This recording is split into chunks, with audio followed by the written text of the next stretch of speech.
अस्सलाम वालेकुम व्यूअर्स, मैं हूं समीना पाशा। उम्मीद है आप लोग खैरियत से होंगे। व्यूअर्स, कुछ अहम खबरें और अपडेट्स लेकर इस व्लॉग में आपके सामने हाजिर हैं। जनाब, खबरें काफ़ी इंपॉर्टेंट हैं जी। दोहा में मुज़ाकरात कामयाब हो गए हैं और एक जॉइंट डिक्लेरेशन जो है वो भी जारी कर दिया गया है। मुस्कुराहटों के साथ ये तस्वीर जो आई है तो उसके ऊपर बड़ी गुफ्तगू भी हो रही है और एक दूसरे को तानेबाजी भी चल रही है। इसके ऊपर तफसील आपको बताते हैं। डोनाल्ड ट्रंप के लिए बड़ी मुश्किलात हैं जी, और उनके अपने मुल्क में उनके खिलाफ मुजाहरे फूट पड़े हैं। क्या सूरत हाल है और लोगों की डिमांड क्या है, इसके ऊपर बात करेंगे। सुहेल आफरीदी साहब ने एक बड़ा ऐलान किया है और जो उनको लाने का मकसद था, ऐसा लग रहा है कि वो पूरा होता नजर आ रहा है। कम से कम उन्होंने उसकी तरफ डायरेक्शन में जर्नी अपनी स्टार्ट जरूर कर दी है। इसके ऊपर बात करते हैं कि उन्होंने क्या बड़ा ऐलान किया है, और फिर आपको एक अहम समात का अहवाल भी बताएंगे जो कि अब सुबह यानी मंडे को होने जा रही है। तो काफ़ी कुछ है इस व्लॉग में। आपसे रिक्वेस्ट है कि चैनल को सब्सक्राइब कर लें अगर अभी तक सब्सक्राइब नहीं किया। तो सबसे पहले बात कर लेते हैं पाकिस्तान और अफगानिस्तान के माबैन जो मुज़ाकरात हुए हैं अमन के हवाले से दोहा के अंदर। और इन मुलाकात में जो गारंटर्स थे, जिन्होंने फैसिलिटेट किया, जो सालसी का किरदार अदा किया, वो बुनियादी तौर पर कतर और तुर्की थे। ये दोनों दोस्त ममालिक हैं और इन्होंने कोशिश करके पाकिस्तान और अफगानिस्तान की जो हुकूमतें हैं उनको टेबल पे बिठाया। और यहाँ पर 2 दिन मुज़ाकरात होने के बाद आज सुबह ये खुशगवार खबर आई कि जी अमन मुआहदा हो गया है और ये तय पाया है कि दोनों ममालिक ना सिर्फ ये कि सीज़ फायर की पाबंदी करेंगे बल्कि इस बात को भी इंश्योर करेंगे कि इनकी जो टेरिटरी है वो किसी तरह भी एक दूसरे के खिलाफ इस्तेमाल ना हो। और जाहिर है कि अफगानिस्तान के तनाजुर में ये बात ज़्यादा इंपॉर्टेंट है। उसकी वजह यह है कि पाकिस्तान बेसिकली ये क्लेम करता है, और जो कि काफ़ी हद तक दुरुस्त भी है, कि अफगानिस्तान में उन लोगों की कमीनगाहें हैं जो पाकिस्तान पर हमलों में मुलविस हैं। तो पाकिस्तान की हमेशा से ये डिमांड है, अफगानिस्तान की जो तालिबान हुकूमत है, कि जनाब आप इनको नुकेल डालें और इनको पाकिस्तान के खिलाफ कार्रवाइयों से रोकें, इनके खिलाफ कार्रवाई करें। और पाकिस्तान वरना फिर ये हक रखता है कि वो आपके अंदर घुस के ये सारी कार्रवाई खुद करेगा, क्योंकि हम ये नुकसान बर्दाश्त नहीं करेंगे। दूसरी तरफ अफगानिस्तान की जो हुकूमत है वो इसके ऊपर एहतजाज करती है कि पाकिस्तान उनकी जो खुद मुख्तारी है, मुल्की खुद मुख्तारी है, उसको पामाल करता है और उनके अंदर मुल्क के आके कार्रवाई करता है, जो कि वो कहते हैं हमारे लिए काबिल कबूल नहीं है। तो इसके बाद ये मुज़ाकरात जो थे वकू पजीर हुए, जिसके बाद फाइनली इसके ऊपर जो है वो एक मुआहदा तय पा गया है कि जनाब सीज़ फायर भी रहेगा, कोई एक दूसरे के ऊपर अटैक नहीं करेगा, और साथ साथ ये भी कोशिश की जाएगी कि दोनों की जो ममालिक की टेरिटरी है वो एक दूसरे के खिलाफ इस्तेमाल ना हो। अच्छा, अब इसमें जो बात खुशाइंद है वो तो ये कि ज़ाहिर हर कोई ये चाहता था कि ये बातचीत के ज़रिए मसला हल हो, क्योंकि अफ़गानिस्तान हमारा हमसाया है और हमसायों के साथ हम अगर मुस्तकिल ताल्लुकात ख़राब करेंगे तो वो पाकिस्तान के मफाद में तो नहीं होंगे, क्योंकि अफ़गानिस्तान में अगर अमन नहीं आएगा तो पाकिस्तान भी किसी न किसी तौर उससे मुतासिर रहेगा। तो इसलिए ज़रूरी है कि हमारे जो हमसाए हैं उनके साथ हमारे ताल्लुकात नॉर्मलाइज हों। इसके अलावा भी हमारे अफ़गानिस्तान के साथ या इंडिया के साथ अगर बेहतर ताल्लुकात होते तो हमारी ट्रेड इनके साथ हो तो पाकिस्तान को भी फ़ायदा और इन ममालिक को भी फ़ायदा। लेकिन अनफॉर्चुनेटली दोनों ममालिक के साथ जो इस वक्त कशीदगी की सूरत हाल है उसकी वजह से ज़ाहिर है कि अवाम जो दोनों तरफ बॉर्डर के मौजूद होते हैं वो भी सफ़र करते हैं। लेकिन अब इसके ऊपर जो तनकीद हो रही है वो इस बात पे हो रही है कि इमरान खान भी तो यही बात कहते थे कि जी अफगानिस्तान के साथ आप बातचीत के जरिए मसले को हल करें, इनके साथ लड़ाई ना बढ़ाएं। लेकिन उस वक्त पाकिस्तान की हुकूमत की तरफ से जारहाना बयानात आ रहे थे कि जनाब हम इनको छोड़ेंगे नहीं, इनकी ऐसी की तैसी, और हम इनको बताएंगे, सबक सिखाएंगे, इनके खिलाफ कार्रवाइयाँ होंगी। इसके ऊपर बार बार जब इमरान खान की तरफ से ये कहा जाता था, KP हुकूमत की तरफ से कहा जाता था कि अफगानिस्तान के साथ बातचीत से मसला हल करें, तो कहा जाता था कि जी ये तो प्रो तालिबान है, और कहा जाता था ये दहशत गर्दों के हमदर्द हैं, और कहा जाता था कि ये अफगानिस्तान के ज़्यादा सगे हैं, पाकिस्तान से भी ज़्यादा ये अफगानिस्तान को प्रायोरिटी देते हैं, इसलिए इनको अपने शोहदा की वैल्यू का एहसास नहीं है, बल्कि ये उनकी फ़िक्र करते हैं कि जी उनके ऊपर। हालांकि ये तासुर यकसर गलत था और इसको इमरान खान साहब कई दफ़ा एक्सप्लेन भी कर चुके हैं, वज़ीर आला भी एक्सप्लेन कर चुके हैं कि उनका मकसद यही था कि हमसाये के साथ बातचीत करके मसले को हल करें। जब दोनों तरफ जानी नुकसान हो जाएगा उसके बाद भी अगर टेबल पे बैठना है तो फिर पहले ही क्यों ना टेबल पे बैठ जाया जाए। तो ये एक बुनियादी डिफरेंस था। लेकिन बहरहाल देर आए दुरुस्त आए, बात तो बातचीत से ही हल होनी थी। लेकिन मैं ये समझती हूँ स्टिल मेरी इसके ऊपर कुछ ज़रूर खदशात मौजूद हैं کہ بے شک یہ امن معاہدہ ہوا تو ہے لیکن اس کے باوجود بھی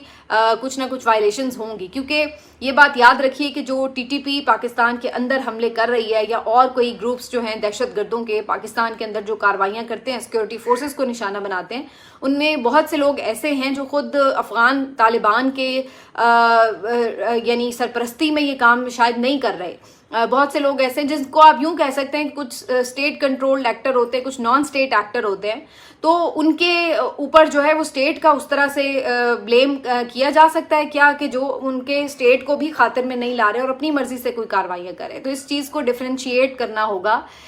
اگر یہاں پہ پاکستان میں کوئی کارروائی کر رہا ہے تو کیا اس کارروائی کا ہر صورت جواب ہمیں افغانستان کے اندر جا کے افغانستان کی حکومت کے خلاف کوئی کارروائی کر کے کرنا ہے؟ تو اس میں جو ہے یہ دو بنیادی ڈفرینسز ہیں، اس کو میرا خیال ہے اگر دیکھ کے کارروائی ہوگی تو پھر ہی کوئی لانگ لاسٹنگ پیس جو ہے وہ رہ سکتا ہے علاقے میں، ورنہ پھر یہ جو شورش ہے یہ دوبارہ بھی بڑھ سکتی ہے۔ لیکن بہرحال اس میں ایک اچھی بات یہ ہے کہ دو دوست ممالک جو ہیں وہ بھی گارنٹر ہیں، تو ڈیفینیٹلی وہ پاکستان کے ساتھ ساتھ جو ضروری ہے کہ افغانستان کی جو حکومت ہے، طالبان کی جو حکومت ہے، ان کے اوپر بھی دباؤ ڈالیں گے، ان سے بھی کویشچن کریں گے کہ بھائی پاکستان کی سیکورٹی فورسز کے اوپر جو ابھی بھی حملے اگر ہوئے ان کیس آگے خدا نخواستہ، تو پھر وہ ان سے بھی اس کے اوپر جو ہے وہ باز پرس کر سکیں گے۔ تو یہ بہرحال ایک چیز ہو گئی ہے، تو امن تو یہاں پہ اس حوالے سے ہو گیا ہے۔ دوسری طرف سہیل آفریدی صاحب وزیر اعلیٰ خیبر پختونخوا نے بھی ایک بڑا اعلان کیا ہے۔ وہ پہلے ہی یہ بات کہہ رہے تھے کہ جو قبائلی علاقے ہیں وہاں پر جو عمائدین ہیں وہ آپریشن کے حامی نہیں ہیں، اور اس کے لیے انہوں نے بھرپور احتجاج کیے ہیں، بڑے بڑے مظاہرے ہوئے ہیں، مارچ کیے ہیں لوگوں نے وہاں پر ان ایجنسیوں میں کہ جناب کوئی ہمیں آپریشن یہاں پہ نہیں چاہیے، ہم یہاں پہ امن چاہتے ہیں۔ تو اب وزیر اعلیٰ خیبر پختونخوا سہیل خان آفریدی صاحب نے بھی ایک بڑا آج اعلان کیا، انہوں نے ٹویٹ بھی کیا اور انہوں نے کہا ہے کہ 25 اکتوبر کو یعنی اگلے ہفتے کو وزیر اعلیٰ خیبر پختونخوا خیبر ایجنسی جائیں گے اور ان کی تحصیل باڑہ میں وہ جا کے لوگوں سے بھی ملیں گے اور اس کے ساتھ ساتھ وہاں پہ وزٹ بھی کریں گے۔ ان کی طرف سے یہ بھی سٹیٹمنٹ آیا ہے کہ وہاں کے جو علاقے کے مائدین ہیں، مشران ہیں، نوجوان ہیں، وہ بڑی تعداد میں جرگے میں ملاقات کریں گے، اور انہوں نے کہا کہ اب بند کمروں کے فیصلے جو ہیں وہ آگے نہیں چلیں گے، ان بند کمرے کے فیصلوں کو ہم ایکسیپٹ نہیں کریں گے، بلکہ جو ہمارے علاقے ہیں وہاں کے جو لوگ ہیں وہی اپنے علاقے کے امن سے متعلق جو ہے وہ فیصلے کریں گے اور انہی پہ عمل درآمد ہوگا۔ یہ بنیادی طور پر وہی چیز ہے جس کو بار بار ایمفیسائز کیا جاتا ہے پی ٹی آئی کی طرف سے۔ ویسے ہی اس طرح کے کچھ جرگے علی امین گنڈا پور صاحب نے بھی منعقد کیے تھے انیشلی، لیکن پھر اس کے بعد ان جرگوں کے فیصلوں پر عمل نہیں ہو سکا، اور الٹیمیٹلی جب آپریشن لانچ ہوئے تو پھر وہی جو مائدین تھے وہ ان جرگوں کے فیصلوں پر عمل درآمد نہ کرنے اور آپریشن شروع ہونے کے خلاف ہمیں سڑکوں پر بھی نظر آئے تھے۔ تو اب ایک دفعہ پھر سے سہیل خان آفریدی صاحب یہ جرگوں کا سلسلہ شروع کرنے جا رہے ہیں، اور سہیل خان آفریدی کو ایج یہ حاصل ہے کہ وہ خود بھی ایک قبائلی علاقے سے، اسی علاقے سے تعلق بھی رکھتے ہیں، تو وہاں کے جو لوگ ہیں ان کو ان کا اعتماد بھی حاصل ہے، اور جو مختلف قبائل وہاں پر بستے ہیں وہ سب ان کو اعتماد دے رہے ہیں۔ تو اس وجہ سے ان کو ایک اس علاقے کا ہونے کی وجہ سے بھی ایک ایج حاصل رہے گا، اور اب ان کے اوپر یہ ذمہ داری بھی بڑھ جائے گی کہ وہ پھر جو جرگوں میں فیصلے ہوتے ہیں ان کو امپلیمنٹ کیسے کرواتے ہیں، اس کے اوپر پہرا کیسے دیتے ہیں۔ تو بہرحال یہ ان کا دورہ پہلا ہوگا جب وہ وزیر اعلیٰ بن کر اس حیثیت سے وہاں جائیں گے۔ یقینی طور پر وہ چاہیں گے کہ اس موقع کے اوپر وہ کوئی تاریخی خطاب بھی کریں، تاریخی فیصلے بھی کریں، تاکہ آنے والے دنوں میں ان علاقوں میں امن بھی قائم ہو سکے۔ تو ایک جانب اگر افغانستان کے ساتھ بات چیت کے ذریعے معاہدہ طے پاتا ہے، دوسری طرف ان جرگوں کے ذریعے ان علاقوں میں کسی امن کی صورت بنتی ہے، تو یہ دونوں چیزیں جو ہیں وہ خیبر پختونخوا کے عوام کے لیے بالخصوص اور پاکستانی عوام کے لیے بالعموم یقینی طور پر بہتری کی سبب بن سکتی ہیں۔ تو یہ جی اس حوالے سے ایک امپورٹنٹ بات ہے۔ اس کے علاوہ وزیر اعلیٰ خیبر پختونخوا نے بیابر سلیم سواتی سے ملاقات بھی کی ہے، اور ان کے بعد یہ طے پایا ہے کہ جی خیبر پختونخوا اسمبلی کا اجلاس جو ہے وہ کل بلایا جا رہا ہے، اور یقینی طور پر یہ اجلاس بھی بڑا اہمیت کا حامل ہوگا۔ میں پھر یاد دلا دوں کہ ابھی تک انہوں نے کیبنٹ کی جو تشکیل ہے اس کو اناؤنس نہیں کیا، اس کو روکے ہوا ہے، اور اس کی وجہ بھی انہوں نے یہی بتائی ہے کہ وہ عمران خان صاحب سے ملاقات کر کے فائنل لسٹ جو ہے وہ ان کے ساتھ ڈسکس کرنا چاہتے ہیں۔ اچھا، اب اس سلسلے میں جہاں وہ مختلف کوششیں کر رہے ہیں عمران خان صاحب سے ملنے کی، تو وہیں कल उनकी एक अहम पिटिशन के ऊपर समाअत भी होने जा रही है। इस्लामाबाद हाई कोर्ट में उन्होंने एडवोकेट जनरल खैबर पख्तूनख्वा के तवस्सुत से एक पिटिशन दायर की थी, जिसमें उन्होंने इमरान खान साहब से मुलाकात करने की इस्तदा की थी और ये भी इस्तदा की थी कि रेगुलर बुनियादों पर इस मुलाकात को मुमकिन बनाया जाए और इसकी हिदायत जारी की जाएँ। तो अब ये जो दरख्वास्त है इसके ऊपर एतराज़ात भी वैसे आयद कर दिए गए थे इस्लामाबाद हाई कोर्ट के रजिस्ट्रार की जानिब से, लेकिन जो सरदार अरबाब हैं उनके पास ये लगने जा रही है पिटिशन और जज साहब जो है वो एतराज़ात समेत इस पिटिशन को सुनने जा रहे हैं। तो लेट्स सी कि वो इसके ऊपर जो है वो अरबाब मोहम्मद ताहिर साहब जो हैं क्या फैसला करते हैं और क्या उनकी फौरी कोई मुलाकात का इत्माम हो पाता है या नहीं। दूसरी तरफ ये भी इम्पॉर्टेंट है कि चीफ जस्टिस साहब को भी वो ख़त लिख चुके हैं सुप्रीम कोर्ट में, वहाँ से वैसे कोई ख़ास मुझे नहीं लग रहा है कि किसी तरह का तहर्रुक होगा। जो असल बात है जिसके ऊपर बहुत से लोग स्पेकुलेट कर रहे हैं वो ये है कि शायद किसी न किसी हद तक खुद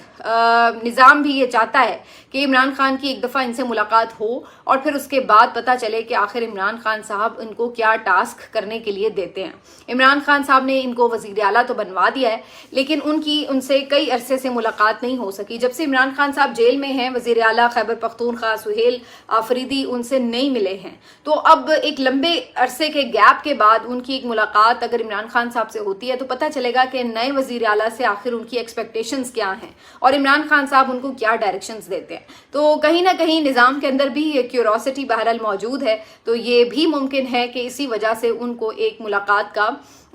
किसी तरह कोई परवाना भिजवा दिया जाए और उनकी मुलाकात हो जाए। तो लेट्स सी अब ये जो मुलाकात है ये कितनी देर ना करवाने की जो रुकावट है इसको आगे खींचा जा सकता है, लेकिन बहरहाल इसके ऊपर कल समाअत भी होनी है। अच्छा जी,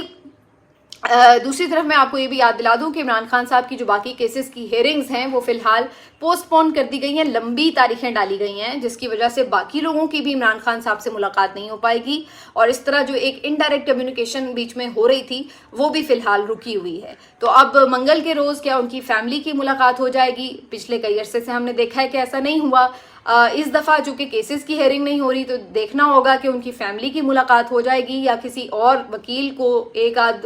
वकील को बाज़-औक़ात ये 15-20 मिनट के लिए भेज देते हैं, तो क्या कोई ऐसी सूरत होगी? तो ये सारी चीज़ें जो हैं अब थोड़ी सस्पिशियस ही रहेंगी। अब आ जाते हैं जी इस बात की तरफ कि डोनाल्ड ट्रंप के हवाले से क्या खबरें जो हैं वो आ रही हैं। अच्छा, इसमें जो है वो बड़ा इम्पॉर्टेंट है जी ये मामला भी कि डोनाल्ड ट्रंप जो कि आपको पता है कि खुद जो अभी थोड़े अरसा पहले ही मुंतखब हुए हैं, उनके खिलाफ जो है वो बड़े पैमाने पर अमेरिका में मुजाहरे शुरू हो चुके हैं और इन मुजाहरों में लाखों की तादाद में लोग शिरकत कर रहे हैं। ख़ास तौर पर हफ्ते के दिन जो मुजाहरे हुए हैं वो अमेरिका की 50 रियासतों में हुए हैं और टोटल 2700 मकामात पर ये मुजाहरे हुए हैं, जिनमें एक अंदाजे के मुताबिक 50 लाख से ज़्यादा जो मुजाहिरीन हैं उन्होंने शिरकत की है ओवरऑल। और अगर आप ये विजुअल्स भी देखें तो आप हैरान हो जाते हैं कितनी बड़ी तादाद में अमेरिकन जो हैं वो डोनाल्ड ट्रंप के खिलाफ निकले हैं। मेरा ख्याल है ये भी अपनी आप की तारीख में एक अलग ही मिसाल होगी कि इतनी जल्दी कोई इतना अनपॉपुलर हो कि उसके खिलाफ इतनी बड़ी तादाद में लोग सड़कों पर आ जाएं, जबकि अभी उन्हें हलफ उठाए या पूरी तरह इक़्तिदार संभाले 1 साल भी नहीं हुआ है। अभी जनवरी में उन्होंने ओथ लिया था और उसके बाद अब आप अंदाज़ा लगा लीजिए कि कितने महीने ही अभी हुए हैं और हालत ये है कि लाखों जो लोग हैं वो उनके खिलाफ सड़कों पर आ चुके हैं। अब सवाल ये आप सोच रहे होंगे कि आखिर प्रॉब्लम क्या है लोगों को। जी, प्रॉब्लम उनकी ये है कि जो सदर ट्रंप ने पॉलिसीज़ बनाई हैं उनसे उन्हें इख्तिलाफ है और वो समझते हैं कि जो सदर ट्रंप की सोच है वो डिक्टेटरशिप पर मबनी है। बल्कि उन्होंने जो इस पूरी मूवमेंट का नाम रखा है वो उन्होंने नाम भी रखा है नो किंग्स मूवमेंट। उन्होंने जो मुजाहरे भी किए हैं उसमें नो किंग के नाम से उन्होंने नारे भी लगाए हैं और इसी जो थीम है उसको हाईलाइट किया है। बुनियादी तौर पर वो ये समझते हैं कि आमिराना तर्ज हुकूमत जो है वो डोनाल्ड ट्रंप अपनाते जा रहे हैं और उन्होंने इसके खिलाफ वाशगाफ अल्फाज में आवाज़ उठाई है और उनका ये कहना है कि अमेरिकन अवाम किसी सूरत किसी बादशाहत को तस्लीम नहीं करेंगे, चाहे वो कोई भी शख्स हो। अगर वो अपने आप को बादशाह समझकर और इस अंदाज से तर्ज हुकूमत चलाने की कोशिश करे कि जैसे कोई वो बादशाह है तो इसको कबूल नहीं किया जाएगा। तो उन्होंने इसके खिलाफ भरपूर आवाज़ उठाई है। انٹرسٹنگلی پاکستان میں اگر اس طرح کی سچویشن ہوتی تو میں سوچ رہی تھی کہ کیا صورتحال ہوتی، کیونکہ ہمارے ہاں تو مظاہروں کو، احتجاجوں کو بالکل ایک ریڈ لائن لگا کر ختم ہی کر دیا گیا ہے، اور جو کوئی بھی بڑی تعداد میں باہر نکلتا ہے یا نکلنے کی کوشش کرتا ہے بے دریغ طاقت کا استعمال کیا جاتا ہے اور ان کے اوپر شر پسندی کے الزامات لگا کر کسی بھی حد تک جایا جاتا ہے ان مظاہروں کو کچلنے کے لیے، چاہے وہ کسی بھی پارٹی کے مظاہرے ہوں، کسی بھی مقصد کے لیے کیے جا رہے ہوں، لیکن ایسا لگتا ہے کہ بالکل اس بات کو ختم ہی کر دیا گیا ہے کہ جیسے یہ ایک آئینی اور جمہوری حق جو ہوا کرتا ہے احتجاج کا، اس کو پاکستان کے آئین سے نوچ ڈالا گیا ہے۔ تو بھلے وہاں کے لوگ ڈونلڈ ٹرمپ کو ڈکٹیٹر یا بادشاہ کہہ رہے ہیں، لیکن کم از کم ڈونلڈ ٹرمپ نے یہ حرکت نہیں کی کہ ان کے اوپر جو ہے وہ گولیاں چلوا دی ہوں، شیلنگ کی ہو، یا ربر بلٹس فائر کیے ہوں، یا گرفتاریاں ہوں، یا مقدمات ہوں۔ کم از کم ان ممالک میں اتنی انسانیت ہے، اتنی جمہوریت ہے کہ اگر کوئی اپنی بات کرنا چاہتا ہے تو وہ سڑک پر آ کر اپنی رائے کا اظہار کر سکتا ہے، اس کو یہ خطرہ نہیں ہے کہ اس کے خلاف جو ہے وہ آگے مقدمات تیار ہیں۔ اب پتہ نہیں ڈونلڈ ٹرمپ جو ہے وہ اس کے اوپر کوئی کسی سے انسپائر ہو جائے تو میں کچھ کہہ نہیں سکتی، لیکن ہمارے ہاں تو بالکل اس طرح کی اب روایت ہی ختم ہو چکی ہے، بالکل یہ ایک اتھارٹیرین قسم کا رجیم بن چکا ہے ہمارا۔ مہدی حسن جو آپ کو پتہ ہے امریکہ کے بہت نامور صحافی ہیں، اور ابھی پچھلے دنوں کو زیادہ نامور ہو گئے تھے جب انہوں نے خواجہ آصف کا انٹرویو کیا تھا، انہوں نے اسی طرح یہ جو ڈونلڈ ٹرمپ کے خلاف مظاہرے ہیں اس کے اوپر ایک جگہ پہ بات کرتے ہوئے اس طرح کے الفاظ بھی استعمال کیے کہ جو ڈونلڈ ٹرمپ ہے ان کو ڈکٹیٹرشپ پسند ہے، اور وہ دنیا بھر میں ایسے لوگوں کو پسند کرتے ہیں جو آمرانہ طرز حکومت کے ذریعے، جبر کے ذریعے لوگوں کے اوپر قابض ہیں۔ ابھی حال ہی میں انہوں نے مصر کا دورہ کیا اور اس کے بعد ان کی اتنی، مصر کے جو ڈکٹیٹر ہے عامر ہے، اس کی اتنی تعریف بھی کی، تو ان کو وہ حکومتیں پسند ہیں۔ اب یہ لائن بڑی امپورٹنٹ ہے، ذرا غور کیجیے گا، ان کو وہ حکومتیں پسند ہیں جو ظلم اور جبر پر مبنی ہوں، اور جہاں پر ڈکٹیٹرز جو ہیں وہ لوگوں کو کچل کر اپنے نظریات کو مسلط کرتے ہوں۔ یہ الفاظ انہوں نے ڈونلڈ ٹرمپ کے لیے کہے ہیں۔ اب اس کو میں اپنے تناظر میں کہیں ایکسپلین نہیں کری، لیکن یہ الفاظ جو تھے مہدی حسن کے ڈونلڈ ٹرمپ کے لیے تھے۔ تو جی اس وقت کی صورتحال یہ ہے کہ جو یعنی ڈونلڈ ٹرمپ ہیں ان کے خلاف بھی یہ سارا سلسلہ جو ہے شروع ہو چکا ہے۔ دوسری جانب ڈونلڈ ٹرمپ نے اپنی ایک اکاؤنٹ سے جو ایک ویڈیو AI جنریٹڈ ویڈیو جاری کی ہے، جس میں ان مظاہروں کے اوپر انہوں نے اپنا ریاکشن دیا ہے اور ان کی تصحیح کی ہے بنیادی طور پر۔ اس ویڈیو میں دیکھا جا سکتا ہے کہ جیسے ڈونلڈ ٹرمپ ایک جہاز میں بیٹھے ہوئے ہیں اور اس جہاز کو وہ ان مظاہرین کے اوپر اڑا رہے ہیں، اور اس جہاز سے کیچڑ نکل رہا ہے، دھول مٹی نکل رہی ہے، کیچڑ نکل رہا ہے، اور وہ اس کے اوپر جو ہے مظاہرین کے اوپر گرا رہے ہیں۔ تو بیسکلی انہوں نے یہ میسج دیا ہے اس ویڈیو کو شیئر کر کے اپنے اکاؤنٹ سے کہ آپ کی حیثیت، آپ کے احتجاج کی حیثیت میرے نزدیک اتنی ہے کہ میں اس کے اوپر کیچڑ ڈالتا ہوں۔ تو یہ ان کا ہے طرز حکومت، اور یہ ان کی فکر مندی تھی عوام کے لیے، اپنے ہی لوگوں کے لیے جنہوں نے انہیں ووٹ دے کے الیکٹ بھی کیا ہے۔ لیکن یہی لوگ جب آپ کے اوپر تنقید کرتے ہیں تو پھر آپ کو برے لگتے ہیں، اور پھر آپ جو ہے ان کی تصحیح بھی کرتے ہیں۔ تو اگر کوئی جمہوری لیڈر ہو تو وہ پھر تنقید کو بھی اتنی خندہ پیشانی سے برداشت کرتا ہے، لیکن مجھے تو لگتا ہے کہ اب دنیا بھر میں ہر جگہ شاید یہی ہو چلا ہے کہ تنقید جو ہے اس کو برداشت نہیں کیا جاتا، اور کوئی بھی جو جمہوری لیڈر اپنے آپ کو کہتا ہے وہ اپوزیشن میں کچھ اور اصول ناپ رہا ہوتا ہے، اور جب وہ اقتدار کی مسند پر بیٹھتا ہے تو پھر وہ سب کچھ بھول جاتا ہے۔ تو یہ جی اس وقت ڈونلڈ ٹرمپ کی صورتحال ہے۔ باقی ان کے بارے میں اب ہم کیا کہہ سکتے ہیں، پتہ نہیں ان کو جو ہے کیا سوجی۔ جب یہ آئے تھے تو بڑے ڈنکے بجے تھے ان کے آنے کے، لیکن اس کے بعد ان کی پالیسیز جو ہیں وہ اس صورت کی ہیں کہ اب لوگ ان کے خلاف اتنی جلدی اٹھ کھڑے ہوئے ہیں۔ ملتے ہیں آپ سے اگلے ویلاگ میں، اپنا خیال رکھیے، اللہ۔